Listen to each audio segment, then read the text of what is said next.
quero pensar com os irmãos nessa manhã sobre algumas armas poderosas que transformam coisas pequenas em coisas grandes. Esses dias eu estava meditando e pensando sobre coisas pequenas que foram usadas na Bíblia e que acabou se tornando em algo muito grande. O resultado foi muito poderoso. Como você pensar um Davi que é capaz de atirar uma pedra num gigante e fazer tão grande estrago. Como pensar em Sansão, que é capaz de pegar uma queixada de jumento e fazer mais de um montão, diz a Bíblia, de soldados inimigos destruídos, ferindo mais de 1000 homens. E eu estava refletindo sobre essas coisas tão pequenas, porque na verdade a gente acha sempre que tudo nosso é menor, é pequeno demais. A gente acha que a nossa capacidade é muito pequena. A gente acha que o nosso talento praticamente não existe, de tão pequeno que ele é. A verdade, existem alguns que também são superlativos nessas coisas. Tudo dele é melhor do que o dos outros. Mas o normal é o contrário. O normal, geralmente as pessoas, elas se sentem menor do que as outras. Ela tem vergonha de ir em alguns lugares. Por quê? Porque elas acham que não tem roupa para ir naquele lugar. Né? Não sei, agora eu acho que eu falei da sua esposa, né? Mas, o que acontece? Geralmente as pessoas sempre se julgam um pouco menor. Acham que aquilo que ela tem, aquilo que você tem, não dá para fazer grandes coisas. E eu estive pensando nisso, e veio esses homens de Deus, como Davi, que com uma pedra faz algo extraordinário, como Sansão, que uma queixada de jumento fresca faz algo extraordinário. E na verdade eu comecei a pensar o que está por trás dessas coisas. E na verdade, quando eu refleti sobre isso, eu descobri que a pedra, não importa qual é o tamanho, se tiver alguma coisa por trás da pedra. Não importa se a queixada é de ferro ou se é de um jumento, mas vai ter algo sobre essa queixada que vai estar por trás dela, que não vem escrito na Bíblia. E eu queria pensar em algumas coisas, 4 coisas, ou 5, que tornam coisas pequenas em armas poderosas. E eu queria que você abrisse a sua Bíblia em 2 Reis, capítulo 4. 2 Reis, capítulo 4, versículo 1. E assim nós vamos pensar o que precisamos incluir na nossa vida nessa manhã, ou a partir dessa manhã. Acharam 2 Reis, capítulo 4? Tem mais ninguém com sono aí, certo? Culto de manhã, né? Ainda bem que eu não vi ninguém abrindo a boca ainda, pelo menos. 2 Reis, capítulo 4, mas eu já te falei, se for para dormir, durma aqui. Amém. Ok? Berço esplêndido. Isso aqui é o lugar bom para dormir. Você dorme, só porque eu falei, agora já vi um monte de gente abrindo a boca. Você já viu que se um abrir a boca, 5 abrem? Né? Então é assim mesmo. 2 Reis, capítulo 4. Então, sinal que você pode influenciar as pessoas, não para abrir a boca, mas para vir para a casa de Deus, amém? 2 Reis, capítulo 4, versículo 1. A Bíblia diz assim: certa mulher, das mulheres dos discípulos dos profetas, clamou a Eliseu dizendo: meu marido teu servo morreu, e tu sabes que ele temia ao Senhor. É chegado o credor para levar os meus 2 filhos para lhe serem escravos. Eliseu lhe perguntou: que te hei de fazer? Dize-me o que tens em casa. Ela respondeu: tua serva não tem nada em casa, senão uma botija de azeite. Então disse ele: vai e pede emprestadas vasilhas a todos os teus vizinhos. Vasilhas vazias, não poucas. Então entra e fecha a porta sobre ti e sobre teu filho, e deita o teu azeite em todas aquelas vasilhas. Põe à parte a que estiver cheia. Partiu, pois, dele e fechou a porta sobre si e sobre seus filhos. Estes lhe chegavam as vasilhas e ela as enchia. Cheias as vasilhas, disse ela a um dos filhos: chega-me aqui mais uma vasilha. Mas ele respondeu: não há mais vasilha nenhuma. E o azeite parou. Então foi ela e fez saber ao homem de Deus e disse: vai, vende o azeite, paga a tua dívida, e tu e teus filhos vivei do resto. Aqui também é algo muito interessante. Aqui comprova aquilo que eu acabei de dizer sobre a gente sempre achar o que temos é muito inferior para fazer algo grande. Nós geralmente temos essa tendência dessa mulher que era esposa de um profeta que havia morrido. Naquela época, até o direito romano era assim, você pagava a sua dívida com a sua vida, com a sua liberdade, se fosse o caso de você não ter dinheiro para pagar. E, na verdade, essa mulher sabia que seus filhos iam ser levados, porque o profeta estava devendo alguém que ia vir buscar os seus filhos como parte do pagamento. Então, quando a gente olha, fica aqui, embora não seja o foco da mensagem, que você, quando for comprar alguma coisa, você deve pensar que você não vai durar para sempre. Você deve pensar, não com a cabeça que você é um Highlander e que você vai viver para sempre, mas com a cabeça que pode vir alguém e cortar a tua cabeça, porque um Highlander só morre perdendo a cabeça, não é assim? Então, o que acontece? A gente faz projetos. E por que alguns projetos dão errado? Por que a gente deixa, às vezes, a esposa ou alguém da nossa família em dificuldade? Porque nunca a gente pensa que a gente vai morrer. A gente até pensa que a gente vai morrer, mas parece que é tão longe que a gente vai morrer, que a gente nem se preocupa em preparar para morrer. Meu pai tinha um costume meio bizarro. Quando ele ia viajar, ele sentava com a minha mãe e começava a mostrar, a senha do banco é essa, se eu morrer. A minha mãe no início ficava com raiva, apavorada. E ela ficava dizendo, para de falar essas coisas, ficar atraindo coisa ruim. E ele só falou, não, mas você tem que saber como estão as coisas se eu morrer. E aí o meu pai começava a passar instruções para minha mãe, dizendo, se eu morrer eu tenho conta no banco tal, a senha tal, não sei o quê, estou devendo fulano, ciclano, paga com esse dinheiro. Ficava essa conversa fúnebre. Mas uma conversa de alguém que sabe que pode acontecer alguma coisa, concorda? Essa mulher era esposa de um profeta que podia ser um grande homem de Deus, mas um péssimo administrador. Por quê? Porque ele agora, quando morre, deixa sua mulher em dificuldade. E agora os seus filhos vão se tornar escravos, porque essa era a lei da época. Por quê? Porque ele soube buscar a Deus, mas não soube administrar a sua própria vida. Irmão, aprenda uma coisa, Deus quer que você o busque, amém? Mas você precisa também administrar a sua vida. Não adianta só você chegar e buscar Deus e ficar em jejum, em oração, e você esquecer que você vive num mundo material e que você precisa deixar as coisas em ordem. Então, esse profeta nos ensina que existem coisas que Deus vai fazer, mas existem coisas que você e eu é que temos que fazer. E eu peguei esse costume do meu pai, e a Raquel sabe de todas as coisas, né, Ney? Ou quase tudo. É que a gente sempre esquece alguma coisa. Mas então, a senha do cartão sabe, pelo menos. Então eu tenho que passar de novo, né? Mas, vamos pular essa parte. Mas pelo menos passa o cheque. Mas preste atenção numa coisa, o que a gente pode ver é que a gente se preocupa muito com o que vai acontecer depois.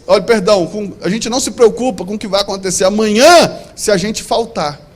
Se a gente não estiver mais aqui. E a gente, às vezes, se preocupa. O crente, ele tem, às vezes, e as pessoas em geral, eles têm o excesso, 8 ou 80. Ou só busca Deus, ou só busca as coisas do mundo. Ele não sabe equilibrar as coisas. Ou ele vive no monte, ele vive na reunião de oração, ele vive buscando e esquece de todas as coisas do mundo, ou então ele só pensa em trabalhar, ganhar dinheiro e tal, e não quer nem saber de Deus. São os extremos. A verdade é que nós precisamos fazer uma junção dessas coisas. Nós precisamos aprender que nós temos que buscar muito a Deus, e esse buscar a Deus vai abrir portas na terra. Mas nós temos que entender que Deus não vai botar a nossa vida em ordem. Quem vai botar a nossa vida em ordem somos nós. Um dia, aconselhando alguém me falou isso, eu estou orando a Deus para me ajudar a organizar a minha vida. Eu falei, Deus não vai organizar a sua vida, essa parte é você que faz. A gente às vezes quer transferir para Deus o que é nosso e quer fazer aquilo que é de Deus. A gente está invertendo. E esse homem era um homem de Deus. A Bíblia diz, era um profeta. Ele estava alinhado com o profeta de Deus, porém, não cuidou das coisas como deveria cuidar. Não culpe Deus por aquilo que você está descuidando. Não culpe Deus se você não está cuidando das coisas que Deus te deu. Por quê? Porque às vezes a gente acha que não devemos fazer nada. Mas, fechando esse parênteses, a Bíblia fala que essa mulher reage como qualquer um de nós. O que você tem em casa? Porque quando a gente está sem dinheiro, sem crédito, sem nada, a gente, quando pergunta para a gente, e aí, o que você tem em casa? Eu tenho uma sogra em casa. Você só lembra de coisa ruim. Mas sabe de uma coisa? Até as coisas que você acha muito pequenas, elas podem se tornar em armas poderosas na mão de Deus. Essa mulher, ela faz uma ressalva, ela fala assim, eu não tenho nada. Mas aí, de repente, ela lembra que tem um pouquinho de azeite. E aí, a Bíblia fala que, ela fala para o profeta, irmão, não queira adivinhar o que vai ser importante para o profeta. Se ela chega e pensa, eu tenho um pouquinho de azeite, mas o que é isso? É nada. Se ela esconde essa parte, porque sabe qual que é o nosso problema? A gente quer que Deus revele tudo ao profeta. O profeta que estava conversando com ela era o profeta, Eliseu. Ele não era só um profeta, ele era o profeta. Era o cara que tinha o dobro da unção de Elias. Aí, esse profeta Eliseu, alguém ia dizer assim, Deus tem que dizer para ele é profeta de Deus. Se tiver alguma coisa na minha vida que ele precisa mexer, Deus tem que falar para ele, ei, meu irmão, bota uma coisa na tua cabeça, para de querer que o profeta adivinhe a sua vida. E você fale o que tem que ser dito. E essa mulher, quando fala para ele, só tem um pouquinho de azeite, aí então ele fala, agora sim, nós vamos trabalhar com esse pouquinho que você tem. E aquele pouquinho se torna na maior prosperidade da casa dessa mulher. Nem o profeta que era marido dela viveu tanta prosperidade igual essa mulher viveu. Agora a questão é, o que transforma esse quase nada, esse pouquinho, em algo tão extraordinário que faz com que, lá no final do versículo que nós lemos, diz que ela, seus filhos e a sua casa viveu do resto. Imagina! A Bíblia não diz quanto que esse profeta devia, mas a Bíblia diz que ela vende o azeite, paga a dívida e vive do resto. Sobrou muita coisa, irmão. E como é que um pouquinho vira tanta prosperidade? Como é que um pouquinho vira tanta abundância a ponto dela viver? A Bíblia já declara quem era a família. Pelo menos 2 filhos ela tinha. Então 3 pessoas vivem agora a prosperidade de um pouquinho de azeite. Mas aí, o que está por trás disso? Repita comigo, a capacidade de seguir instruções. Preste atenção numa coisa, por que um pouquinho de azeite se transforma em algo tão próspero?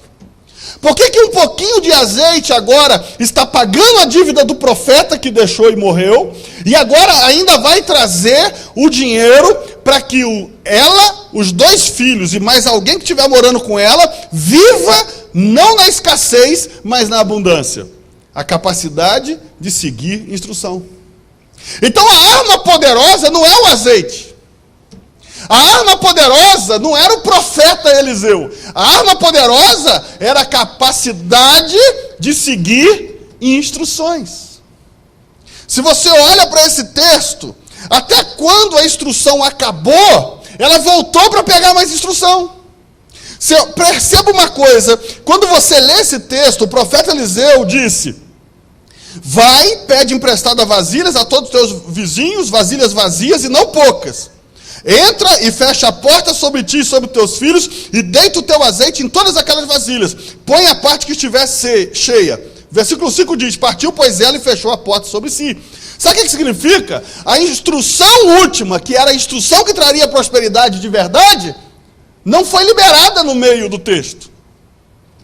Mas a Bíblia diz que quando termina de encher a última vasilha, ela volta para buscar mais instrução. Você sabe por que tem gente que só está recebendo a metade da bênção? Porque não está buscando mais instruções. Ela recebe a primeira instrução e diz, daqui para frente, agora que está funcionando, porque ela podia fazer isso. Agora ela tinha um pouquinho de azeite, agora ela tem várias vasilhas cheias. Vasilhas cheias. E sabe o que acontece? Ela podia fazer alguma coisa, mas ela volta para pegar mais instrução. O problema é que às vezes Deus dá uma palavra para o homem de Deus e ele passa para nós, a gente começa a fazer e no meio do caminho a gente acha que não tem que pegar mais instrução, não tem que andar mais debaixo da palavra do homem de Deus. E aí o que acontece com as coisas? Elas param.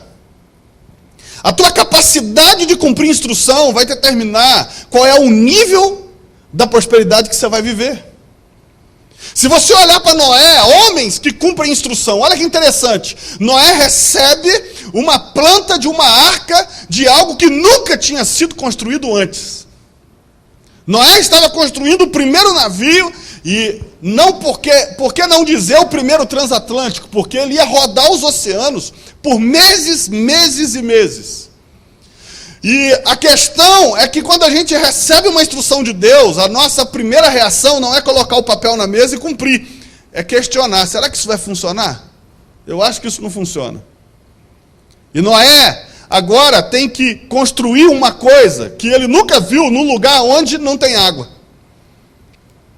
E aí a Bíblia diz que esse homem passa 100 anos cumprindo instrução, até que vem o dilúvio, vem a chuva e ele simplesmente salva ele e a casa dele e os animais. Por que os outros não foram salvos? Porque Deus não queria? Não, porque não cumpriram a instrução. Noé cumpriu. Por que às vezes algumas coisas dão errado no nosso emprego? Porque o patrão passou uma instrução, mas a gente vai fazer do jeito que a gente acha melhor. E aí, do nosso jeito pode ser melhor, mas ele nos paga para fazer do jeito dele, não do nosso. E aí, quando isso dá errado, como você não cumpriu a instrução dele, junta com outro que você não cumpriu, com outro que você não cumpriu, você é mandado embora. A capacidade de cumprir instrução vai determinar onde que a gente vai chegar. Se você olhar para Gideão, Gideão está com 32 mil homens no exército dele para enfrentar um exército maior do que o dele. Mas a Bíblia diz que quando o Senhor fala com Gideão, ele diz, ainda tem muito homem contigo. E aí Deus passa uma instrução para ele. Fale para o povo, os medrosos, os tímidos, voltem para sua casa. Aí naquela leva voltaram 10 mil homens. Pelo menos foram 10 que tinha coragem de assumir, que era covarde. E aí sabe o que acontece? A Bíblia diz que Deus fala, ainda tem muita gente contigo, leva o pessoal para o ribeiro, e aquele que beber água dessa maneira, você vai mandar de volta e tal. E aí a Bíblia diz que Gideão vai cumprindo as instruções, e aí o que acontece? Sobram 300 homens. Se com 32 mil homens o exército inimigo era maior do que o dele, imagina ir para a guerra com 300 homens, e o exército inimigo continua sendo do mesmo tamanho. Mas aí é que está. Por que 300 homens se tornam uma arma mortal para o inimigo? Porque Gideão cumpriu as instruções. Olha, instrução é um negócio tão... A gente está tão acostumado a não cumprir instrução. Olha que coisa interessante. A gente vai lá, compra um aparelho eletrodoméstico novo, no cabo tem um negócio vermelho deste tamanho, no cabo. Que é tipo assim, para você não deixar de ver, porque você tem que pegar o plug do cabo e ligar na tomada. É ou não é? Aí ali tem um negócio vermelho gigante, escrito com letra garrafal, dizendo assim, leia as instruções antes de ligar. O que a gente faz? Corta o papel que está mandando ler e pluga. E depois que vê que estava ligado no 220, queima e vai dizer que estava com defeito. É verdade ou não é, irmãos? Por que tem gente hoje, que até hoje, em pleno século 21, só sabe usar o telefone para ligar e para receber, e muito mal. E muito mal. Ó, eu boto meu telefone na espera para atender o outro, no celular. Às vezes eu estou conversando com alguém que eu preciso falar com alguém, e de repente toco outro alguém que eu também preciso falar com ele. Eu viro e falo assim, ó, vai ficar mudo, mas não caiu não, aguenta aí. Eu atendo o outro. Você sabe fazer isso? Só uma estatística. Não, eu ia mandar você levantar a mão, mas não vou levantar, não. Tem gente que para ligar, dá para o outro e fala assim, me ajuda aí, liga para mim. Gente! E o celular tem tanta coisa boa ali dentro que você pode fazer. Você está lá conversando com a tua esposa, a sogra liga, você pode atender ela primeiro, antes da tua esposa. Entendeu? Você bota no espera, ó, espera aí, que eu preciso falar com a sua mãe. Olha só, preste atenção numa coisa. Mas por que a gente não sabe mexer no celular? Porque a gente não lê instrução. Aí vem aquele caderninho, aquele livrinho. Meu irmão, quando eu compro um equipamento novo, celular, o que for, a primeira coisa que eu quero descobrir é o que tem de novo nele. E aí só tem um jeito de descobrir. Folhear o manual ou o livro de instruções. Mas quando eu estou com preguiça, o que eu faço? Mateuzinho, lê aí. Ué? Mas o importante é que as instruções vão entrar aqui dentro. Alguém vai aprender. Você entendeu isso? Filho serve para quê, irmão? Ué. Aí o que acontece? A gente, quando comprou essa iluminação aqui, a mesa é digital. A mesa que controla isso tudo aqui. Aí fica alguém ali. Eu aprendi o básico lá na hora que a gente estava comprando. Me ensina só como é que faz. Estava eu e o Vini. Aí aprendemos e tal, rapidinho. Beleza, já dá para ver que funciona de verdade. O que eu fiz? Imprimi o manual em português, porque vem em inglês. Entrei na internet, imprimi o manual em português, que dá assim uma folha assim. Chamei o Mateuzinho, chamei o Rodolfo, falei assim, ó, só aprender e depois me ensinar. Sabe aquele negócio bonito que ficou fazendo aqui, roda para lá, roda para cá? Tem que ler no manual, irmão. Aqui parece que é só pegar e ligar. Esse aqui eu ajudei. Esse eu ajudei a fazer, porque esse é bem mais complicado. Porque olha só, sai um fio de lá, A mesa tem 32 canais, mas pensa comigo. A gente pensa, assim, tem que ter um fio para o canal 1, um fio para o canal 2, não é assim que funciona? Aquela dali é uma outra tecnologia, sai um fio só, e vai passando um por um, e você regula nele qual que é o canal dele. É um negócio doido, é um fio só que sai de lá, por isso que você não vê um monte. Aí vai passando. Se quiser meter aqui 50 luzes, vai ser um fio só que vai ligando um no outro. Então é um negócio que eu nunca tinha visto antes. Aí a gente foi estudar, aí tem que ler. Mas por que o cara leva 3 dias para não conseguir fazer? Porque ele não quer ler. Ele fica tentando, não, deve ser assim, ó. Aí coloca, não, deve ser assim, ó. Não, deve ser assim. Aí queima o troço. E o pior, depois ele vai dizer que está com defeito de fabricação. É tu que saiu com defeito de fabricação. Que não sabe cumprir instrução. Você vê que instrução é um negócio tão interessante, que até carro vem com manual de instrução. Mas quem lê manual de carro aqui? Eu leio. Eu sou doido para descobrir o que faz. Eu adoro os botãozinhos. Quanto mais botãozinho, para mim, melhor. Eu não escolho o carro só pela beleza. Eu olho quantos botões tem no painel. Quanto mais botão... Eu, por exemplo, eu tinha o meu carro. E tem o carro da Raquel. Eu gostei mais do carro da Raquel porque tem mais botões. Tem 4 botões lá, meu irmão, que faz umas 30 e tantas funções. Aí eu pegava o manual assim, ficava olhando. Isso aqui serve para isso, isso aqui. Aí ficava testando. Por quê? Porque senão não aprende. A gente quer chegar em algum lugar, a Raquel já sabe. Quando entra no carro e vê um monte de botão, fala, esse o Gerson vai gostar. Quanto mais botão, melhor. Quanto mais luzinha. Eu sou festeiro, irmão. Eu vou fazer festa até na morte da minha sogra. Eu gosto de festa. Eu gosto de festa. Para mim, qualquer motivo não é para chorar, não. É para fazer festa. E aí...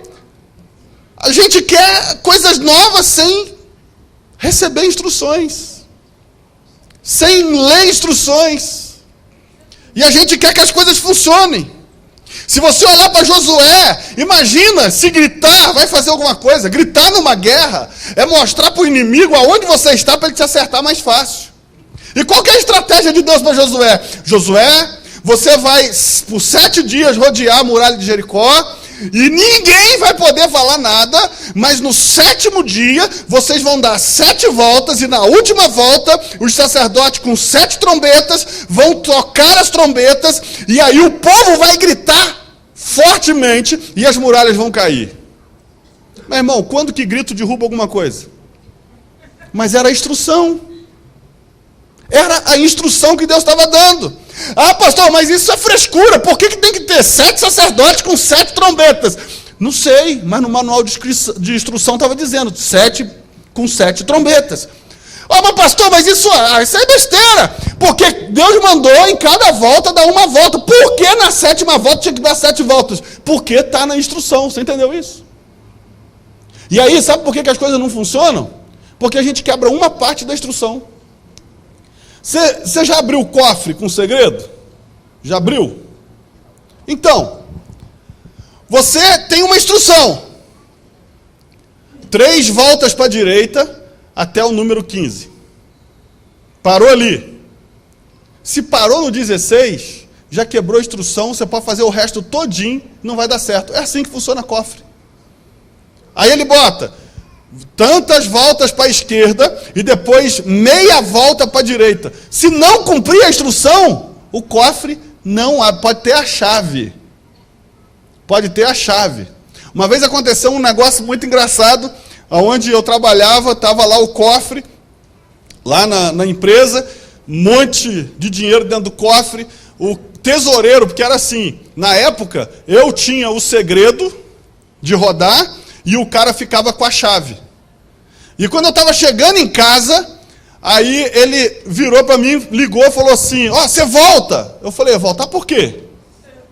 Não, eu preciso abrir o cofre. Assim, mas por que você precisa abrir o cofre? Aí ele, não, eu preciso abrir, não sei o quê. Eu falei assim, cara, tem gente contigo aí? Te pegaram? E tal. Por fim, depois de me convencer que não tinha ninguém com ele, eu voltei. Quando chegou lá, a gente cumpriu as instruções. Quando abriu o cofre, ele esqueceu o cigarro dentro do cofre. Podia ter queimado tudo. A sorte que o cofre é vedado. E quando fechou, foi acabando o ar e apagou o cigarro. Eu falei, você viu o que teu vício podia ter feito com você? Olha só, meu irmão. Agora, por que ele não conseguia? Olha, isso é interessante. Por que ele não conseguia abrir o cofre? Ele tinha a chave. Por que ele não podia? Porque quem tinha a instrução do segredo era eu. Você entendeu? Cumprir instrução é a diferença entre você dar certo e você dar errado. Cumprir a instrução é a diferença de ser bem-sucedido ou mal-sucedido. Se você olha para Josué, Josué recebe as instruções de Deus. E ele tem que cumprir uma a uma, porque senão vai dar errado. E sabe qual que é o problema de não cumprir a instrução toda, ficar com ela pela metade? É que vai ter que voltar lá no início para cumprir tudo desde o início. Não existe pular fase. Macetinho só existe no videogame, meu irmão. Quando eu brincava de videogame com o Matheus, eu falava, peraí, pai, vou botar um macetinho para a gente ir para a fase tal de uma vez. Ele jogava lá o macetinho e pulava de fase. A vida não tem que pular fase, não. Tem que passar cada fase da vida. E o problema é que a gente quer pular as fases de instruções.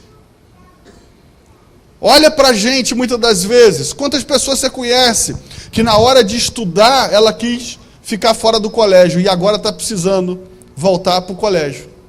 Por quê? Não cumpriu a instrução. Primeiro você estuda, depois você faz o resto. E a gente olha para Josué, por que as muralhas caem? Porque a instrução foi cumprida. A instrução foi obedecida.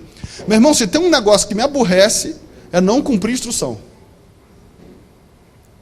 Por quê?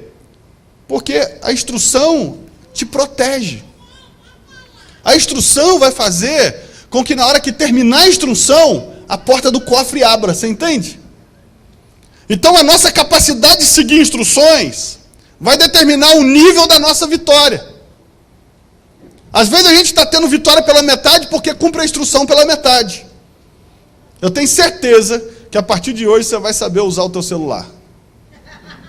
Melhor do que atender e ligar. A gente tem que ler instruções. Repita comigo, cumprir instruções me levará para outro nível. Segunda coisa que a gente vê, coisas pequenas sendo transformadas em grandes. O que está por trás dessas coisas? Abra sua Bíblia em 1 Samuel, capítulo 17. Eu quero te mostrar uma história de Davi, uma coisa muito interessante, que eu já falei aqui uma vez quando eu falei sobre Davi, mas isso é muito importante. 1 Samuel 17, 17. É interessante que os pregadores vão falando só sobre a pedra, sobre o Senhor dos Exércitos, e ele fala, porque eu venho contra ti, em nome do Senhor dos Exércitos, e aí tem gente falando isso para o diabo e não funciona. Funcionou para Davi, mas por que não funciona para alguns? 1 Samuel, capítulo 17, versículo 17, olha o que diz aí. Disse Jessé a Davi, quem foi que disse para Davi? Jessé. Disse Jessé a Davi, seu filho, leva, peço-te para teus irmãos, uma efa deste trigo tostado e estes 10 pães e corre a levá-los ao acampamento, aos teus irmãos. Deixa a Bíblia aberta aí que nós vamos ler 2 versículos, nesse mesmo capítulo. Quem foi que disse para Davi para ir para o campo de batalha? Foi Jessé. Por que não foi Deus que disse para Davi, Davi, vai para o campo de batalha? Porque Davi ainda era um adolescente. E a autoridade sobre a vida dele era o pai. Então, como Deus quis que Davi se colocasse geograficamente no campo aonde ele ia ouvir a afronta de Golias, então Deus move o coração de Jessé para dar uma instrução para Davi, dizendo, Davi, pare tudo que você está fazendo, pare de cuidar dessas ovelhas, vai para o campo de batalha, leva essa efa de trigo, leva esses pães, vá para o acampamento da guerra. E Davi agora, porque o seu pai, que era autoridade sobre a vida dele, determina que ele vá, aí ele vai para o campo de batalha. O resto quem faz é Deus. E aí a gente fala muito da pedra de Davi, irmãos, aquela pedra, Deus deve ter mirado, a gente começa a pregações sobre a pedra. Uma vez eu ouvi uma pregação que eu quase me retorci, que o cara, ele deu o nome nas 5 pedras. E inclusive, deu o nome na pedra que acertou. Eu falei, meu Deus, isso é inteligência demais. Nunca tente dizer o que Deus não disse, irmão. Nunca tente falar o que Deus não falou, senão você vai inventar. E aí, pregação sobre a pedra, pregação sobre Golias, sobre Davi. Mas o que estava por trás daquilo? Repita comigo. Andar debaixo de autoridade transforma coisas pequenas em coisas grandes. A autoridade sobre a vida de Jessé, sobre a vida de Davi naquele momento, era o seu pai. Aí quando está lá no campo de batalha, olha o outro texto, versículo 28 aí na sua Bíblia. Versículo 28. Ouvindo Eliabe, irmão mais velho de Davi, falar àqueles homens, acendeu-se-lhe a ira contra Davi e disse, por que descestes aqui? E a quem deixaste aquelas poucas ovelhas no deserto, bem conheça a tua presunção e a tua maldade. Descestes apenas para ver a peleja. Ele desceu lá só para ver a peleja? Por que ele desceu? Porque a autoridade que estava sobre a vida dele mandou descer. Se você olhar o versículo seguinte, a Bíblia diz que Davi se desviou dele. Porque quando você está debaixo de autoridade, as pessoas não vão conseguir te parar. Quando você anda debaixo de autoridade, ainda que o diabo se coloque à tua frente, você tem autorização para estar ali. Você não é ilegal naquele lugar. Por que um ladrão não denuncia se outro ladrão roubar ele? Porque ele já está ilegal. Sabe por que tem coisas que não funcionam? Porque estão ilegais na nossa vida. São coisas que nós não estamos andando debaixo de autoridade. Olha o versículo 37. Disse mais Davi a Saul, o Senhor me livrou das garras do leão e das do urso, ele me livrará das mãos deste filisteu. Então disse Saul a Davi, vai-te e o Senhor seja contigo. Quem mandou ele ir para a guerra? Foi Saul. Vai-te e o Senhor seja contigo. Quem liberou o Senhor para ir com ele? Saul, a autoridade. A autoridade é que libera. E olha que Davi estava convencendo Saul que ele podia vencer Golias. Preste atenção o que é andar debaixo de autoridade. Jessé manda Davi ir geograficamente para o lugar aonde ele ia se transformar no cara mais famoso de Israel. Porém, ele não poderia ir para a guerra se Saul, que era a autoridade sobre aquele lugar, não liberasse ele para ir para a guerra. Ele tinha um princípio de autoridade dentro dele. E a Bíblia diz que quando ele chega no campo de batalha, ele ouve o que sabemos que ele ouviu sobre Golias, ele pergunta o que vai ser o prêmio, ele começa até que chega na autoridade que manda naquele lugar, porque na casa dele Jessé mandava, mas naquele lugar Jessé não mandava. E ele se coloca debaixo da autoridade. Por quê? Porque na verdade, a autoridade está dizendo para ele desde o início da conversa que não. Olha o texto que ele está tentando, eu posso vencer. Ele, não, você é moço, esse Golias é treinado desde criança para a guerra, você não pode. E ao invés dele fazer biquinho, ele está tentando convencer Saul para poder receber autoridade para ir para a guerra. E aí a Bíblia fala que chega nesse versículo 37, Saul se convence que ele pode vencer o gigante. E então Saul libera a palavra, vai-te então, e libera a bênção. Meu irmão, não adianta ir sem a bênção. Ele libera a autorização, vai. Mas não é a autorização do teimoso, do cara que enche a tua paciência até você dizer sim. Porque quando o cara te enche a paciência até você dizer sim, na verdade você torce para tudo dar errado, para depois você dizer para ele, eu te disse. É verdade ou não é? O cara fica lá te perturbando, você tá, não é, cara, não faz assim. Não, mas deixa eu fazer. Ele não quer te comprovar e te provar que vai dar certo. Que ele tem a capacidade, ele quer fazer, então ele fica, não, deixa. Aí você vai e fala assim, então faz. Mas lá dentro você está fazendo o quê? Tomara que dê errado. Por quê? Porque eu vou dizer para ele, eu te disse. E você fica esperando aquele momento glorioso de dizer, eu te falei. É ou não é? Esse homem chamado Davi não ficou perturbando Saul.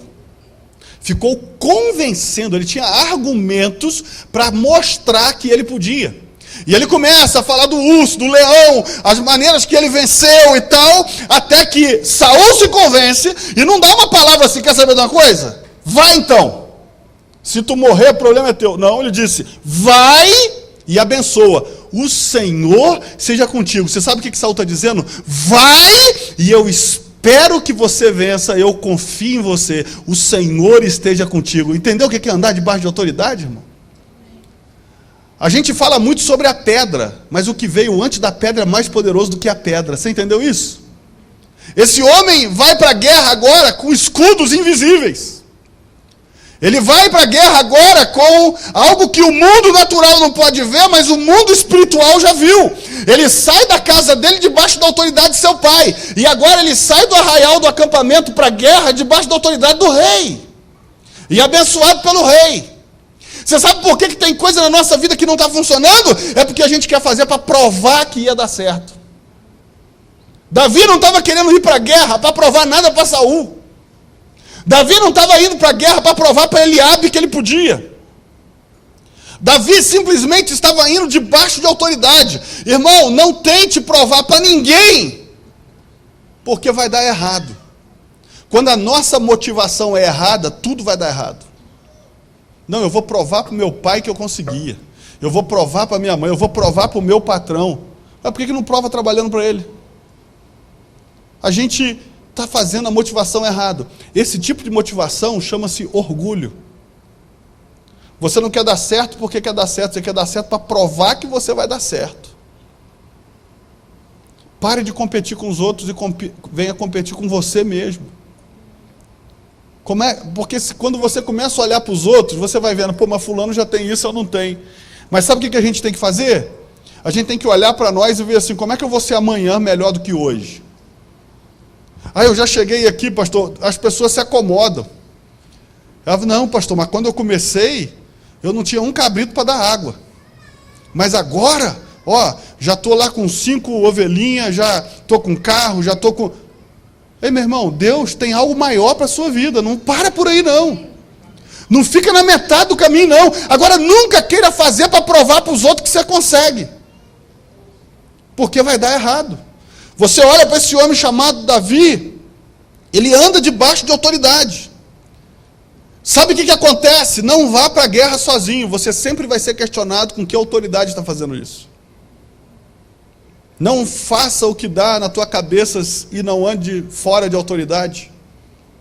A gente olha para Jesus, quando Jesus veio à terra, Jesus tinha todo o poder. A Bíblia diz isso. Jesus é o Filho de Deus, tem todo o poder nos céus e na terra, mas ainda não tinha autoridade na terra. Olha que coisa interessante. Quem era a autoridade na terra na época de Jesus? Vocês se lembram?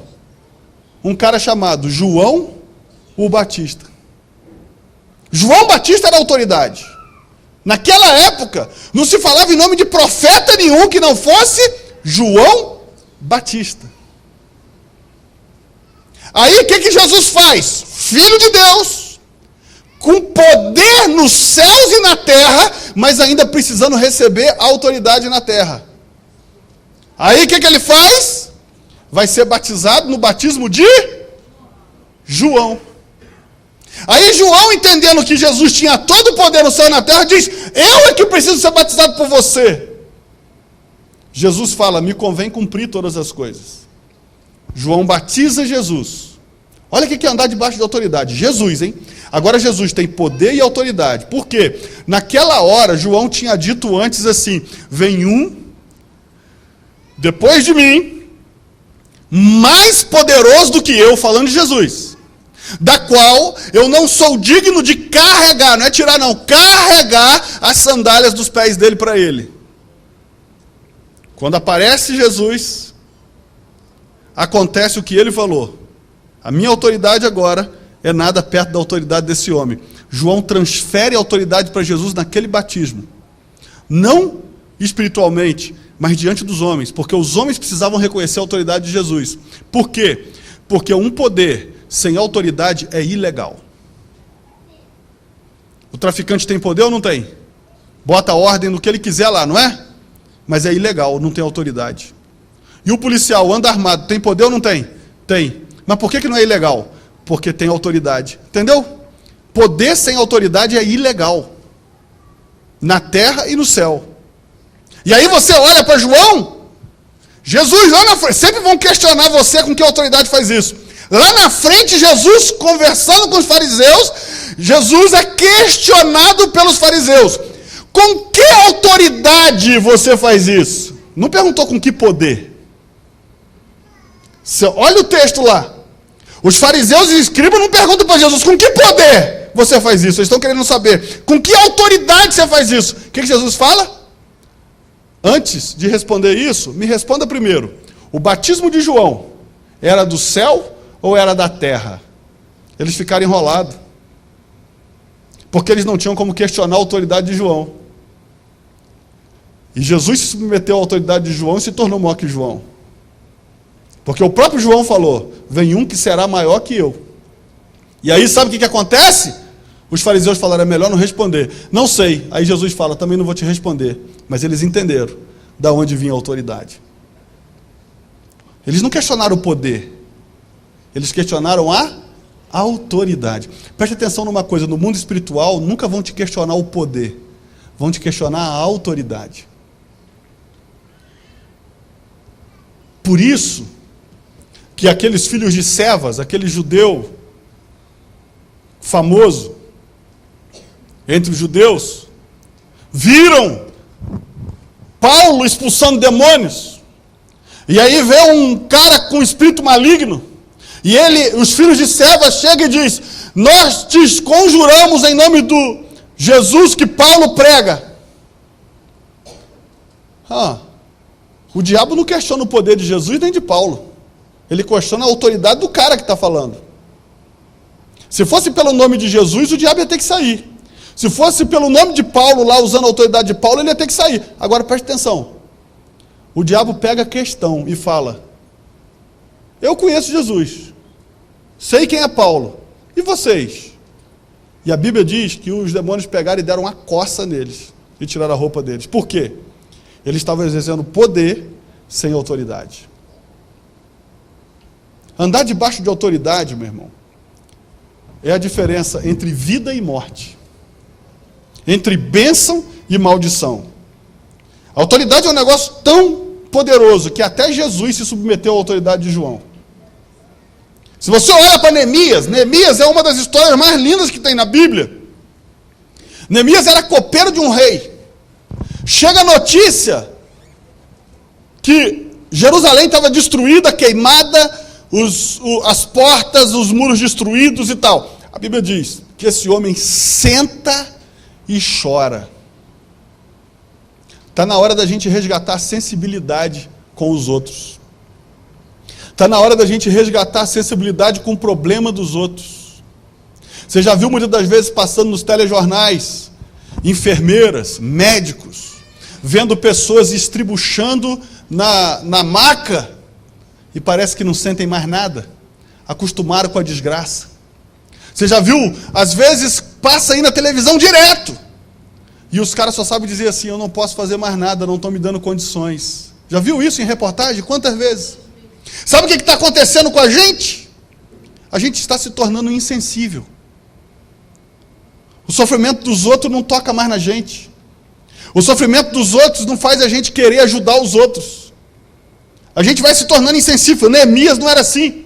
A Bíblia diz que Neemias, quando houve da desgraça, ele estava morando no palácio, servindo o rei. Mas a Bíblia diz que quando chega a notícia que Israel estava daquele jeito, que o povo tinha sido levado cativo, destruído tudo, ele senta e chora e ora e clama a Deus por uma libertação e um livramento para o povo.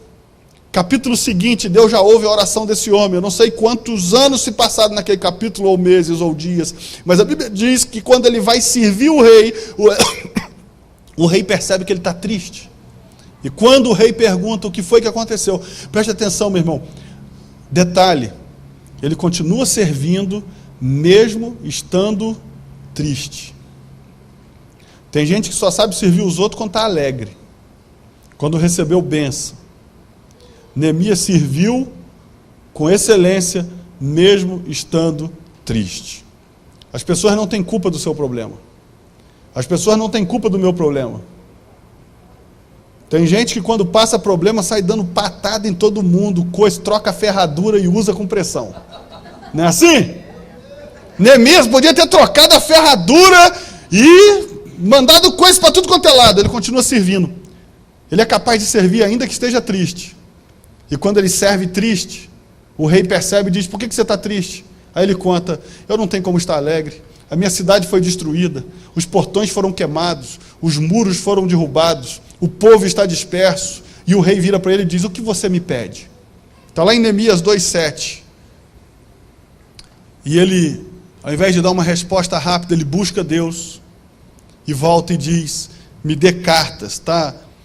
Isso em capítulo 2, versículo 7 de Neemias, e ele diz assim: então disse ao rei: se ao rei parece bem, deixe-me cartas para os governadores da além do Eufrates, para que me permitam passar e entrar em Judá, como também carta para Asaf, guarda das matas do rei, para que eu possa cortar madeira e vigas para as portas da cidade e do templo, e para os muros, e para a casa que eu deverei alojar-me. E o rei me deu, porque a boa mão de Deus era para comigo.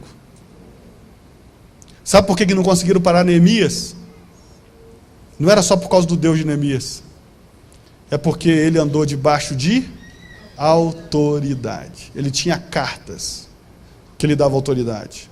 Ele sabia que quem mandava do outro lado, embora fosse ordem do rei, eram os governadores além do Eufrates. E por isso ele disse: ó rei, se tu agradas de mim, me dê cartas, para que eu atravesse os governadores da além do Eufrates, para que me permitam passar e entrar em Judá. Era a terra dele, mas ele precisava de autorização. E ele diz: para que eu possa entrar em Asaf e pegar as madeiras e as vigas para construir portas e colocar colunas. E a Bíblia diz que o rei dá cartas para ele, e diz que dia que Neemias tem que voltar. Olha o texto lá, ele determinou os dias. A Bíblia não diz quantos dias, mas diz que determinou os dias da sua volta. Sabe o que acontece? Começaram a levantar as pessoas contra ele, mas ele tinha autoridade para estar ali. Ele tinha autoridade para atravessar. ele tinha autoridade para pegar o material do rei. Meu irmão, você sabe por que muita coisa dá errado? Porque nós estamos perdendo a capacidade de se submeter à autoridade. Sua capacidade de submeter à autoridade vai determinar o quão longe você vai chegar. Você nunca vai chegar tão longe quanto se andasse debaixo de autoridade. Se você não é capaz de submeter a liderança de alguém, nunca espere que alguém submeta a sua liderança. Nós precisamos entender isso. Se você não é capaz de submeter a liderança de alguém, não espere que alguém se submeta à tua liderança. Andar debaixo de autoridade faz com que coisas simples se tornem grandes. Davi agora, debaixo da autoridade, faz uma pedra se transformar numa bomba atômica na cabeça do gigante. Se você estiver pronto para obedecer o não, você vai estar pronto para receber o sim de Deus. Mas se você nunca está pronto para obedecer o não de Deus, Ele nunca vai estar pronto para te dizer sim. Porque a autoridade é o princípio de todas as coisas. O Filho, Jesus Cristo, se submeteu ao Pai. É princípio de autoridade. Sabe o que acontece com quem quebra a autoridade? Só olhar para Satanás. Ele quebrou o princípio de autoridade no céu. E a Bíblia diz que ele caiu como um raio. Se você não quer cair como um raio, entenda o princípio de autoridade. Terceira coisa, que faz com que coisas pequenas se transformem em algo poderoso. Abra sua Bíblia em Juízes, capítulo 15, versículo 14.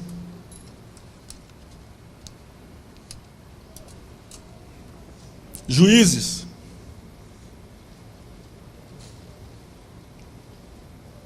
Juízes 15, versículo 14.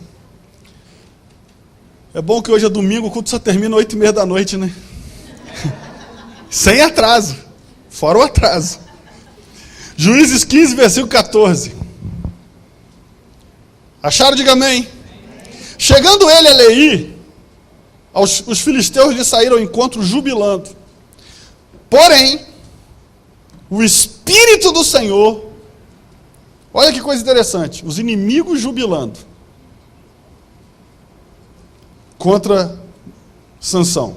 E diz, porém, o Espírito do Senhor de tal maneira se apossou dele, que as cordas que tinham nos braços se tornaram como fios de linhos queimados, e as suas amarraduras se desfizeram das suas mãos. Achou uma queixada de jumento ainda fresca, a mão, e tomou-a, e feriu com ele 1000 homens. E disse, com uma queixada de jumento, um montão, outro montão, com uma queixada de jumento, feri 1000 homens. Preste atenção numa coisa. Eu peguei esse texto aqui, porque esse texto chega a ser ridículo, numa ótica humana. Você tem soldados com armas, você tem soldados com lança, você tem soldados com escudos.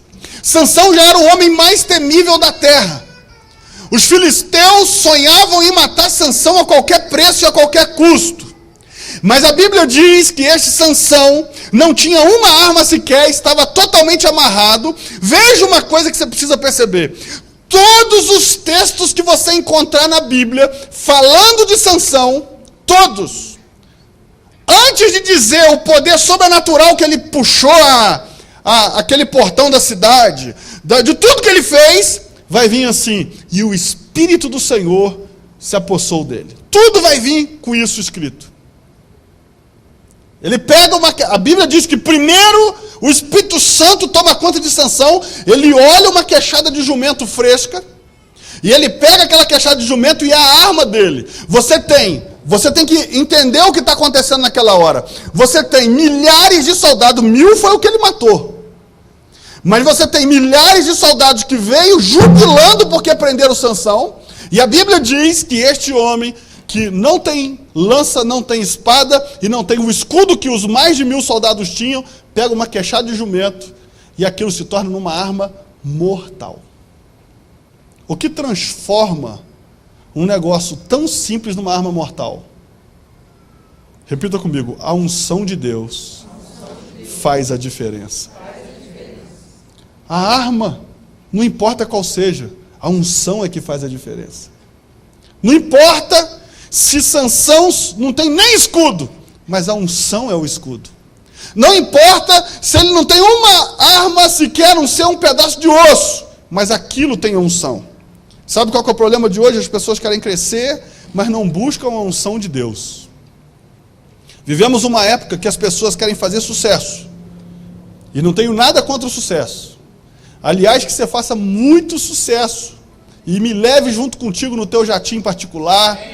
Eu ligar para você assim e falar, poxa, ô irmão, olha só, eu estou precisando de dar um pulinho em São Paulo ali. Dá para você liberar lá o teu jatinho? E aí você fala, não, pastor, será um prazer. Se eu quer ir para lá, ou a gente pode fazer uma escala em Miami, para o senhor fazer umas compras.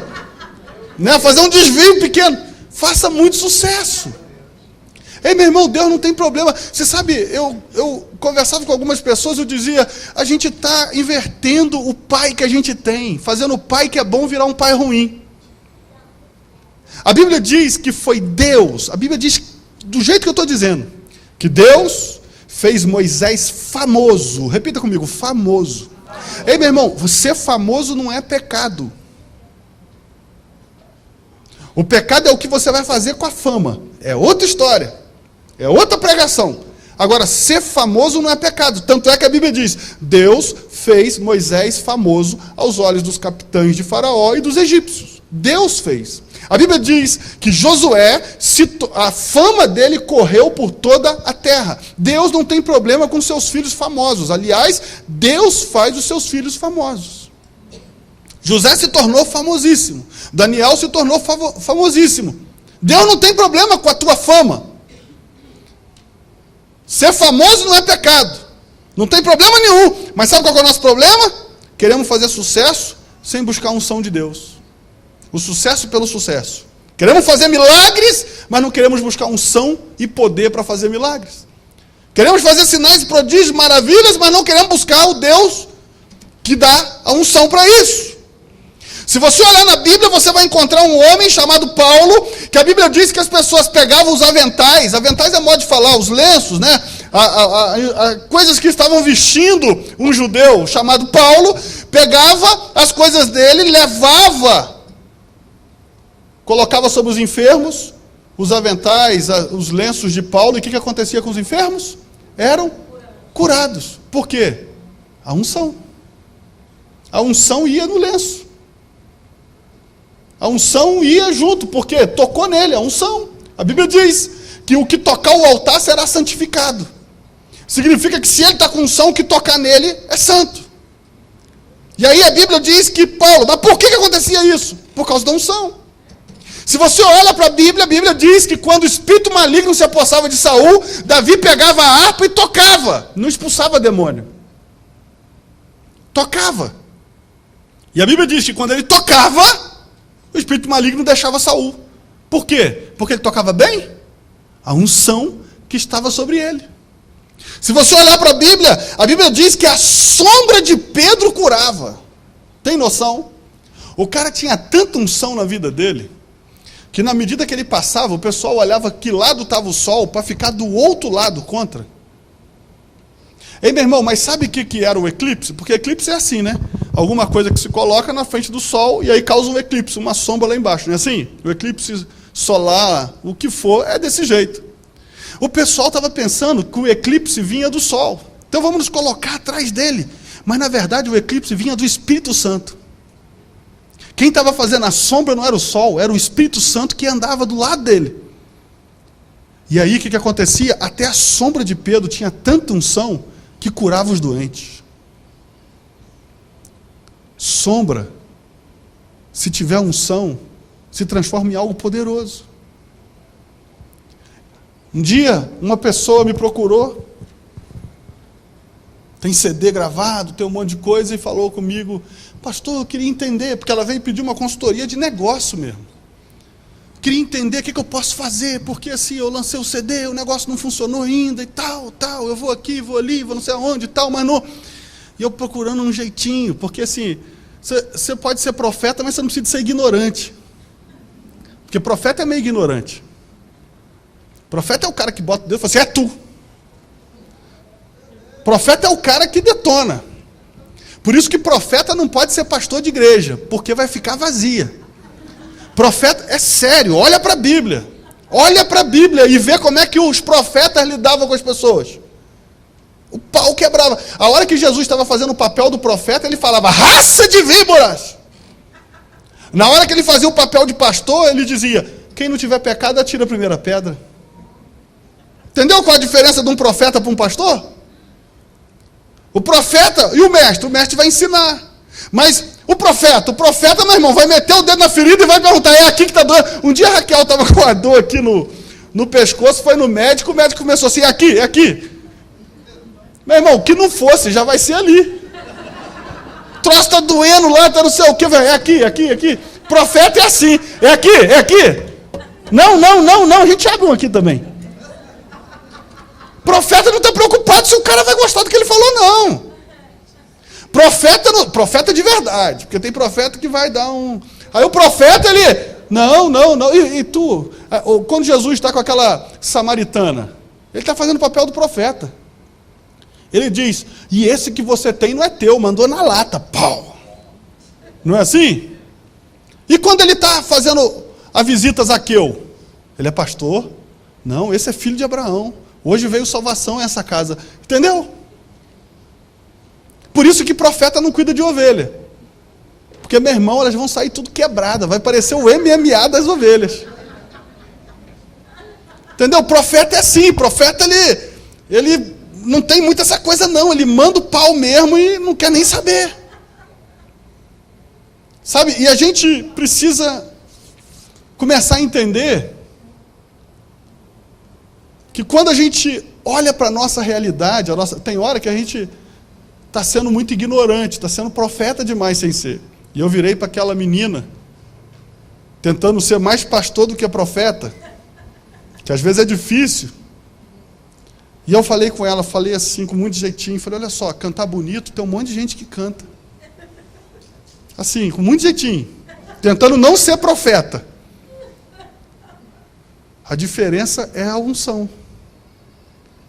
Por isso que tem gente que canta mais feio do que você e faz mais sucesso. Porque a unção é que faz a diferença. Você pode não ter dinheiro para gravar o CD, como o Ronk Nolly não tinha na época. Mas entrou um cara lá que percebeu a unção e gravou e o cara explodiu no mundo inteiro. A unção é que faz a diferença. E aí a gente tem que entender que você pode ir muito bem na sua empresa, nos seus negócios, por causa da unção de Deus. E aí a gente vai passar a buscar mais a unção de Deus. Sansão era tudo que era só por causa de uma coisa, porque o Espírito do Senhor vinha sobre ele, diz a Bíblia. Mas a Bíblia diz que ele começou a se achar. O problema da unção é esse. Ele começou a achar mais do que a unção.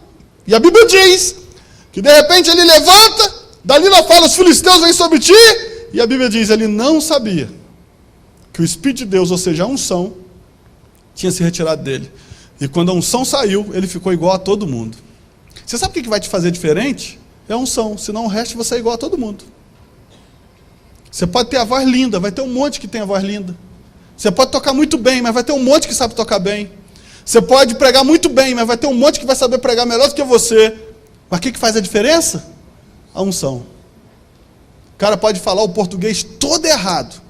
Melhor que não fale. Mas o cara pode pregar com o português todo errado. Mas se tiver unção, pode falar nós foi, nós vai. Pode falar o que quiser, que a unção vai rodar feio. A unção faz a diferença. A unção faz a diferença. Você está gravando isso? Fale para o seu irmão, a unção é que vai fazer a diferença na sua vida.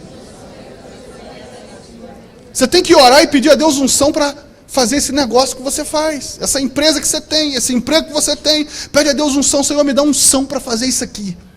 Que eu faça diferente. Ainda que nos olhos de todos eu esteja fazendo igual, seja diferente por causa da tua unção na minha mão. E a última coisa. Abra sua Bíblia em Êxodo, capítulo 14, versículo 15. Êxodo 14, versículo 15.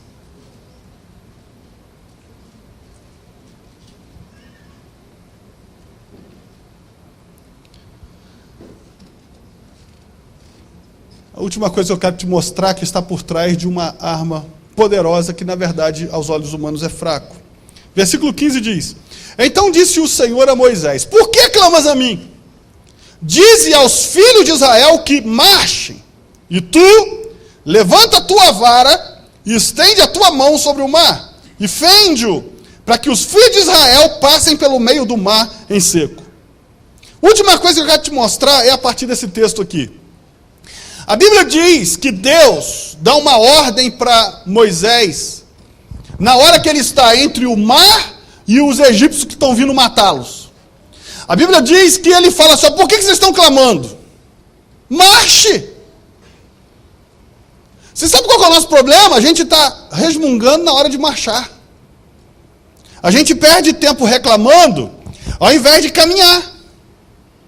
A Bíblia diz que Deus fala assim: por que vocês estão clamando? Diga ao povo que marche, que vá, que continue. Essa coisa de ficar parado é tão problemática no mundo espiritual que a Bíblia diz que os 10 leprosos, Jesus mandou uma ordem: vai e se apresente ao sacerdote. Indo eles, foram curados. Não foram enquanto estavam parados. Enquanto você está parado, nada acontece, meu irmão. Enquanto você está desanimado em casa, nada acontece. Enquanto seu patrão brigou contigo, e você fala: quer saber de uma coisa? Eu não vou na igreja não, porque se eu ver um hoje, eu mato. Sabe o que acontece? Nada. Ah, não vou na igreja hoje porque vai começar a cantar aqueles louvores que eu adoro Deus, eu estou com vontade de cortar o pescoço de Deus hoje por causa disso que aconteceu. Enquanto você ficar parado, não acontece nada. Namorado te largou? Ah, não, pastor, estou mal aqui em casa. Estou ouvindo Danilo e Danojo aqui, curtindo a minha fossa. E eu estou aqui e tal. Não, pastor, estou mal. Não consigo nem adorar o Senhor. Sabe o que acontece? Nada. A gente fica numa situação assim, sabe? As coisas, fui mandado embora, pastor, e agora? Meu irmão, enquanto você estiver reclamando, sabe o que vai acontecer? Nada. Estou desempregado, pastor. Ei, meu irmão, leia pelo lado certo. Vai procurar emprego, mas agora você tem mais tempo para orar, para abrir porta de emprego. Enquanto a gente fica parado reclamando: perdi aquele cliente, tal, só ficar resmungando, não vai acontecer nada. Enquanto o povo está lá: Senhor, nos livra, Senhor, nos livra, Senhor. Chegou uma hora que Deus falou assim: para e anda. Pare de ficar reclamando que os egípcios estão para trás. Anda, vai para frente. O milagre está lá na frente. O milagre não está para trás de você. Por isso que a Bíblia nunca vai mandar você voltar para trás. Pelo contrário, a Bíblia diz assim: vós não são daqueles que retrocedem. A Bíblia está dizendo: você não foi chamado para andar para trás, você foi chamado para avançar. Deu errado, avance. Deu errado, avance. Porque cada vez que você avançar, você vai estar mais próximo da vitória legítima e verdadeira. Tem hora que dá vontade de parar, tem hora que eu também tenho vontade de parar, é verdade, mas a diferença é: vontade dá e passa. Minha mãe falava sempre isso comigo, e me matava de raiva. Vontade dá e passa. Aí o pessoal aprendeu isso, aí tem vontade de trabalhar, fala: não, vou esperar passar isso, espera aí, vou ficar esperando passar. E na hora de comer? Não, aí ninguém espera nada. Não, estou querendo buscar a Deus, mas vou ficar aqui um pouquinho, vai que passa. Aí você aprendeu essa parte, né? Ei, irmão, o povo estava desesperado. O povo não tinha para onde correr. E Deus dá a ordem mais esquisita que tem: para de clamar e anda. Sabe o que ele estava dizendo? Para de orar. Olha que coisa de maluco. E anda. Tem gente que está só na oração. Senhor, abre aquela porta. Senhor, abre aquela porta. Senhor, abre aquela porta. Aí está envelhecendo. Abre aquela porta. Já está ficando gagá. Abre aquela porta. Aí um dia, 2 dias antes de morrer, vai lá e descobre: estava aberta há 50 anos. Era só entrar. O anjo já tinha ido, já que você gosta muito de reteté, com O anjo já tinha ido com a chave de fogo e tinha aberto a porta, mas só faltava você meter a mão na maçaneta e entrar. Tem gente que ora muito e não faz nada. Tem gente que ora demais e não faz nada. Tem hora que é verdade. Eu não sei se eu estou sendo irresponsável ou se eu estou tendo fé. Mas só tem um jeito de descobrir. É fazendo. Eu lembro desse telão de LED aqui, essa coisa linda, maravilhosa, que vai crescer qualquer dia desse. Eu fico vendo isso aqui. E quando a gente estava no alvo disso aqui no ano passado, era o quê? O concreto de coisas materiais, né? O concreto de estacionamento, a mesa digital, o telão de LED. E uma van que estava lá também, né? Não lembro mais. O que aconteceu? Deus colocou no meu coração, começa pelo telão. Eu falei, cara, isso sou eu falando para mim mesmo, que eu estava doido num telão. Pensa num cara que estava pensando assim, cara, o telão e não sei o quê. Quase que eu estava vendendo minha sogra para poder comprar o telão. É que eu resisti. Também quem ia querer comprar aquilo, né? Mas olha só, mas o que acontece? Eu pensando no telão, aí eu tô orando aqui, tô orando. Irmão, tem hora que eu fico na dúvida. Você pensa que é só você, tem hora que eu fico na dúvida. Eu sou um cara de oração, mas eu sou normal. Pode não ser tanto, mas eu sou. Uma palavra mais adequada seria, eu sou humano. Preste atenção, eu orando, de repente vem no meu espírito assim, compre o telão primeiro. O que eu pensei? Diabo, eu achei que não ia falar comigo mesmo, mas eu pensei assim, cara, sou eu. A minha mente está dizendo para mim, porque eu queria tanto um telão, que eu estou produzindo a voz de Deus no meu ouvido. Mas, e eu orava, e eu sentia que eu tinha que começar pelo telão. Compra o telão que as outras coisas vão vir. Compra o telão. Depois, né, de eu ser igual a mula de Balaão ali, empacado. Eu entendi. Eu estava orando para Deus abrir porta para a gente comprar o telão, comprar a mesa digital, colocar o concreto no estacionamento e tal. Mas eu entendi, não, cara, isso é de Deus mesmo. Aí eu liguei para o banco, lá para o meu gerente, falei assim, aprova aí. O cara me manda, depois de um tempo lá, está aprovado. Aí eu comecei. Eu não fiquei naquele porquê clamas a mim. Clamas a mim, clamas a mim, clamas a mim. Eu parti.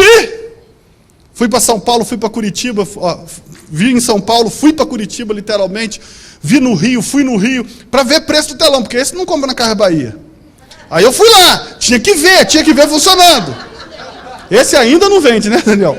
Mas aí o que acontece? Eu fui e tal, e meu irmão, o pessoal acha que eu sou o corajoso. O cara assim, caramba, lá vai o meu pastor. Ele vai comprar um telão de LED, o cara é o cara. É este que eu quero, Jeová, pague. Ei, meu irmão, você está viajando na maionese. Depois você fala que eu não sou normal. Eu vou com medo danado. Se eu tiver ouvido errado esse negócio. Se não foi Deus que falou. Se foi realmente a minha mente que queria tanto esse troço. E meu irmão, mas eu aprovei o crédito e orei, Senhor, eu não posso pagar essas prestações, me ajuda. E tal, e fui. Não nesse... Mas eu fui assim, né? Vamos junto e tal, não sei o quê. Pô, esse aqui, esse ali. O pessoal acha até que a gente tem dinheiro pra caramba. Então, isso favorece, né? Os caras vão mostrando as coisas boas demais. E não sei o quê. E você acha que eu vou dizer que eu sou duro? Ah, meu irmão, você não me conhece, não. O cara vai botar lá cafezinho, água, não sei o quê e tal. Ei, e eu tô lá, vinde benditos de meu pai, tamo dentro. Já tô treinando para riqueza. E aí, tal. Eu não falei, eu não menti. E se o cara acha que a gente é rico, o problema é deles. Vamos ser mais bem tratados. Aí, beleza. Aí tô lá e tal. Ele me manda, tô correndo atrás, ele me manda. Tá aprovado. 3 dias depois, aparece uma pessoa dizendo, eu vou dar o telão de LED e depositou o dinheiro na igreja. Pagaram antes de eu comprar.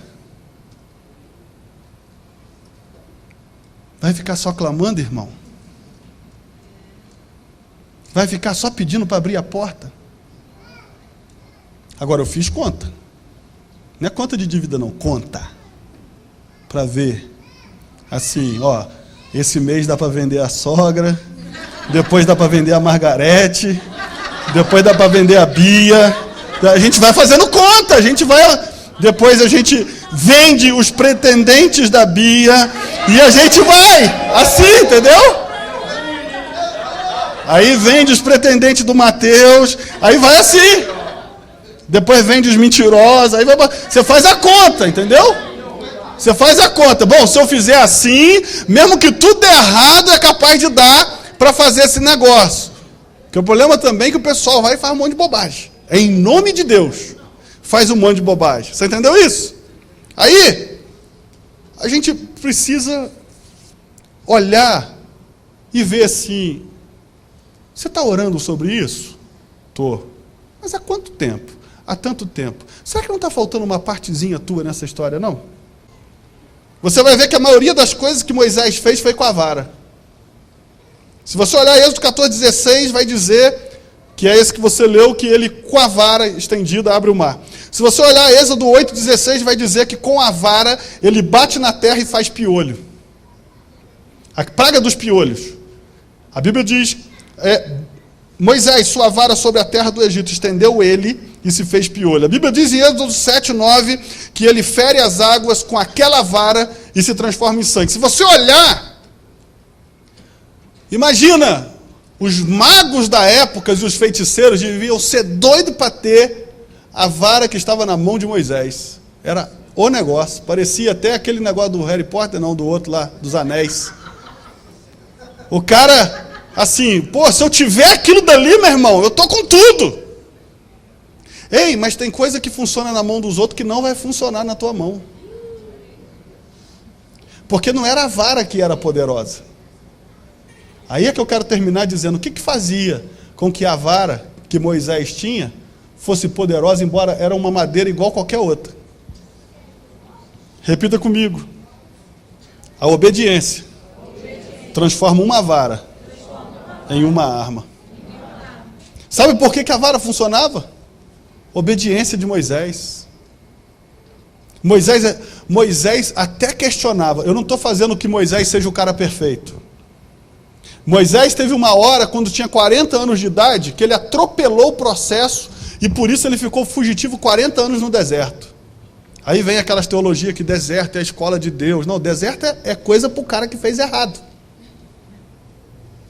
Aí o pessoal usa esse texto, não, lá ele foi treinado. Me diz o que Moisés aprendeu no deserto que o texto diz. Nada. Deserto não é lugar para você não.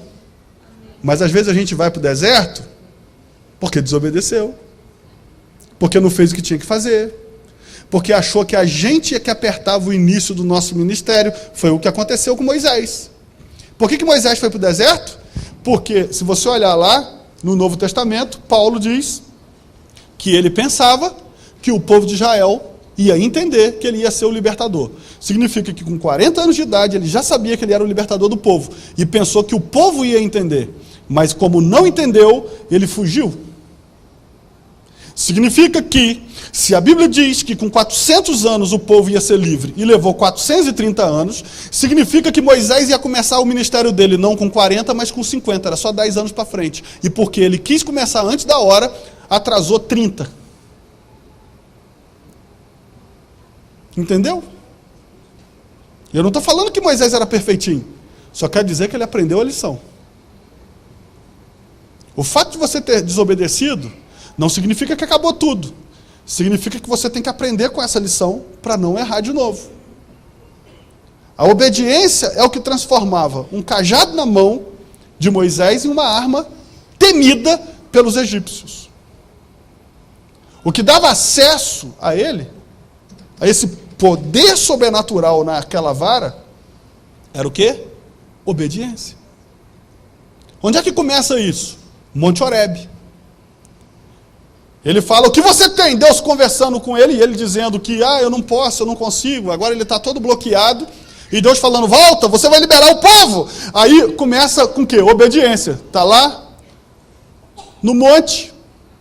E a Bíblia diz que Deus fala com ele, Moisés, o que você tem na mão? Uma vara. Joga ele no chão. Obediência. Jogou. E aí o que a Bíblia fala? A vara vira cobra. Aí ele fala, Moisés começa a fugir da própria vara dele que virou cobra, e aí Deus dá outra ordem. Moisés, pegue a cobra pela cauda. Ele vai, pega pela cauda, e a cobra vira de novo a vara, o cajado. Ali ele começa a entender que se obedecer, aquela vara se torna numa arma. Meu irmão, se a gente quer ser uma igreja poderosa nessa terra, um povo poderoso nessa terra, nós precisamos obedecer o que a palavra de Deus manda. Se a gente tiver obediência, nós vamos mais longe. É só olhar para os empregos que nós já tivemos. Aqueles que a gente chama de puxa-saco, muitas das vezes eram os caras mais obedientes que tinha. E o patrão gostava mais deles por causa que eram capazes de cumprir instrução de acordo com a ordem que foi dada. Nós precisamos entender que se nós queremos ir mais longe com Deus, nós precisamos ser mais obedientes. Se soubermos obedecer o não de Deus, Deus vai começar a dizer mais sim para a gente. Entendeu isso? Você pode se colocar de pé? Eu quero orar por nós. Quero orar por mim e por você.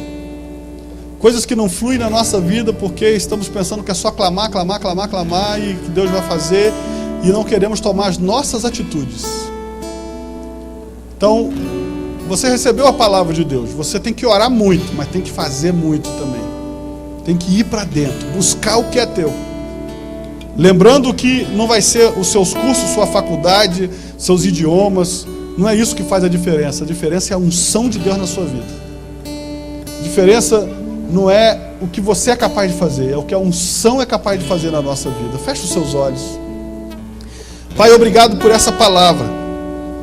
Obrigado porque ela é viva, ela é poderosa e ela é eficaz.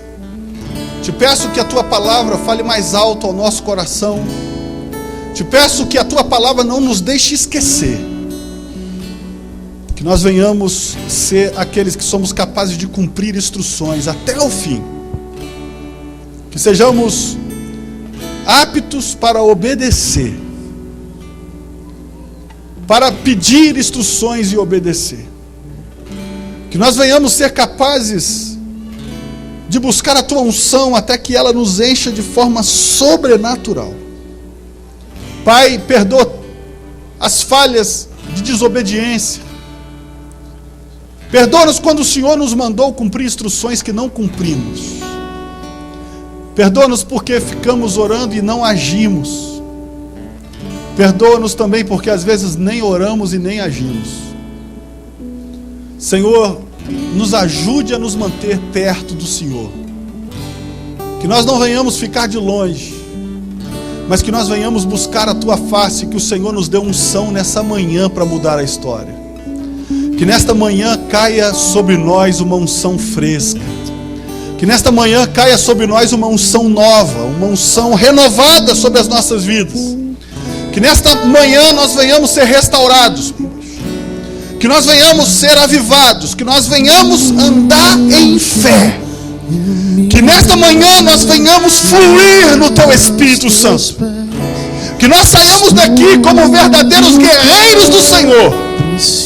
Não se sentindo invencíveis, mas sabendo que a Tua presença é que nos faz vencer. Eu te peço, derrama sobre este povo a Tua unção. Dai-nos poder para curar os enfermos, declarar a libertação dos cativos, para mudar a história no nosso serviço, nos nossos negócios. Dai-nos unção para fazer igual, mas totalmente diferente por causa da Tua unção. Não importa o que vamos fazer diferente, importa a Tua unção sobre a nossa vida, a instrução sendo cumprida, a obediência sendo levada a sério. Eu te peço, Pai, que o Senhor abra os nossos olhos nesta manhã, para que possamos ir mais longe e mais longe. Em o nome de Jesus oramos.